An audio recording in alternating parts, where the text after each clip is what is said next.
Hey Jexiteers, how you doing? Thanks for stopping by again.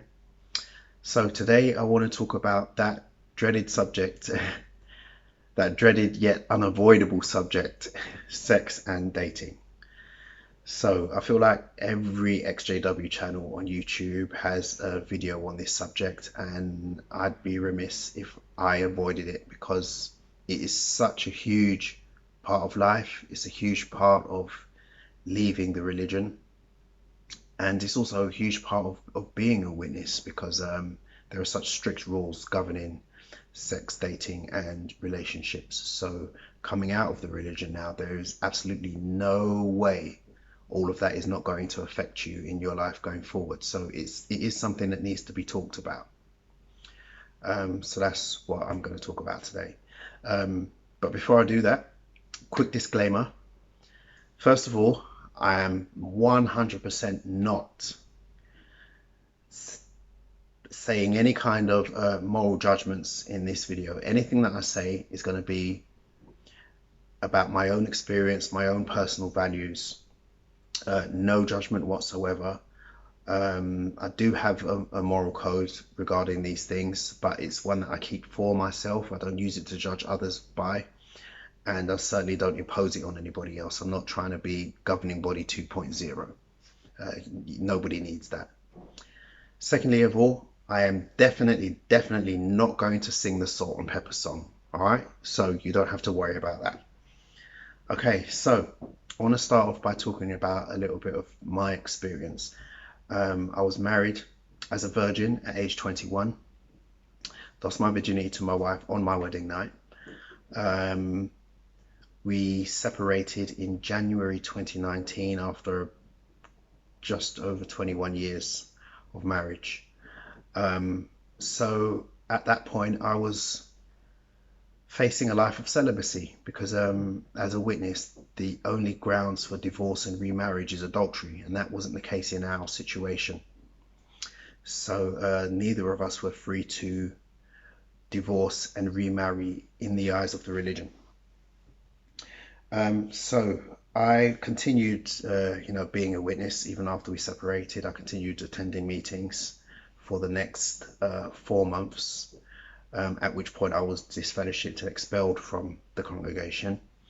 But again, this wasn't for adultery, so I was still not free to divorce and remarriage, and neither was my then wife. My long-term plan was still to return to the congregation, so I was still facing a life of celibacy. But after a while, I got kind of lonely, and I decided that I wanted to start dating. But I had a strict rule for myself that even though I was going to be dating, I was not going to sleep with anybody. I know that sounds unrealistic, but I was very serious about it, and I did stick to it. I was lonely. I wanted some semi-romantic female company, if I'm honest. So I started dating, but I said I'm definitely not going to sleep with anyone because I want to eventually return to the Jehovah's Witness religion. And I want to do so being able to say that while I was disfellowshipped during the time when I was out, I never committed adultery or fornication or whatever. That's what I wanted to be able to say. And I decided that if I was seeing anybody and it got to the point where they wanted to, have sex, I would cut that short and date someone else. But then that all changed when I met my partner Marsha. I fell head over heels in love with her. And I decided that, she was going to be my future, not the Jehovah's Witness religion, even though I still believed 100% that it was, the truth. When I decided that I wanted to make my life with her, I put the religion behind me and said, I'm not going to return. So then as our relationship progressed, we obviously started sleeping together, and I must say that I had no trace of guilt whatsoever in doing so. That might not be your experience. It might be, it might not be, but for me, it definitely wasn't, because I didn't feel that I was betraying any kind of I wasn't betraying anything in my heart, because I was so in love with her. In my heart, she was already my wife, you know. So there was no betrayal. And even though I was still legally married, my then wife hadn't been my wife in my heart for a very, very long time. So if you want to say I was betraying a piece of paper, fair enough. But other than that, in any real sense of the word, wife, my former wife had stopped being my wife a long time ago, and my new partner, for all intents and purposes, on that emotional level, was my new wife. So I didn't feel like I was doing anything wrong. That's why I felt okay with it. You know, I felt completely okay with it. No guilt whatsoever. But that might not be your experience. That was just mine. So yeah, that was my whole experience with sex and dating, as a formal witness. In terms of advice that I could give to you, and bearing in mind that I'm not a counselor or anything like that, I'm just talking to you about what's helped me. Um, is My advice would be to come up with your own moral code. That was my moral code. Um, you're going to need to come up with your own moral code that governs how you conduct yourself when it comes to these things. When it came to dating, I was only dating for fun. I wasn't looking for a long-term relationship, and that was clear with anyone I dated. So I felt completely fine about dating multiple people, at once, which I did. And I didn't feel that was doing anything wrong, and I didn't feel that I should feel guilty about that. When it came to sex, um, I I had sex with someone I was in love with, and that's my moral code where sex is concerned. I couldn't personally, again, no judgments on anyone else, but personally, I wouldn't have sex with someone I didn't love. I'd have sex with someone I wasn't married to, but I wouldn't have sex with someone I didn't love. To me, being in love with someone is like marrying them in my heart. Because when I get to that stage, they're the only person that I want. I wouldn't want to be with anyone else. I've never ever, in any real way, wanted to have multiple sexual partners.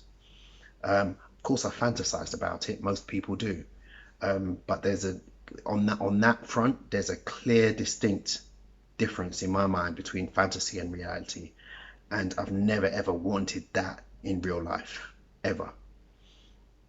Um, if that were the case, when I started dating, I could have done that, but I didn't, because I didn't. That's not what I want out of life.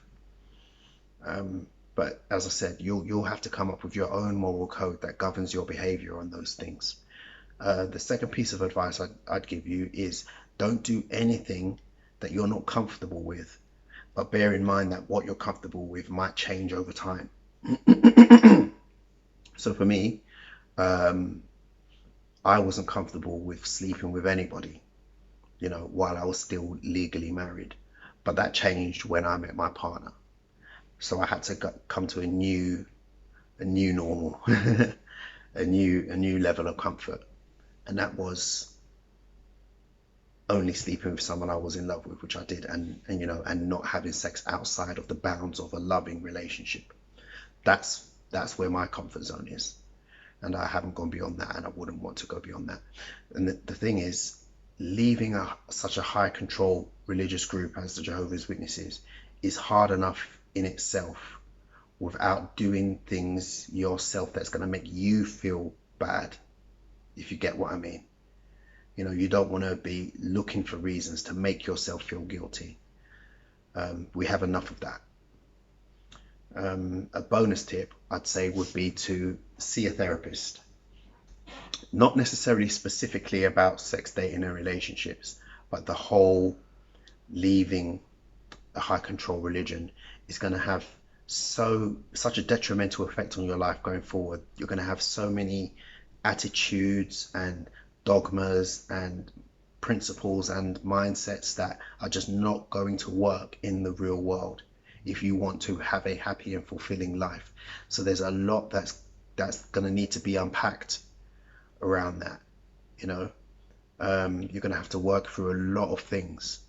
I'm still working through all of those things. I haven't even scratched the surface, but I've already seen the benefits in talking to a therapist about it, you know, and working through all of that. There's a lot of, you know, damage that you're gonna need to undo in order to have a happy and fulfilling life, which is possible, which is totally possible.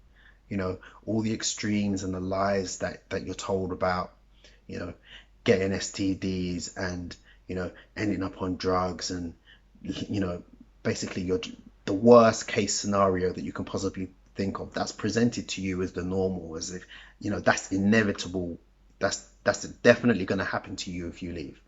That's a scare tactic to keep you in, to make sure that you don't leave, to keep you to stay. Of course, bad things can happen to you if you leave the religion, but bad things can happen to anybody, you know. um, yeah, bad things can happen to anyone. So it is possible to have a happy and fulfilling life leaving the religion, but you're not going to be able to do that 100% by yourself. You're going to need help, whether it's through friends or non-witness family members. But I would definitely advise you to seek therapy, as you know, as part of that help. Yeah. So that's all I have to say about that.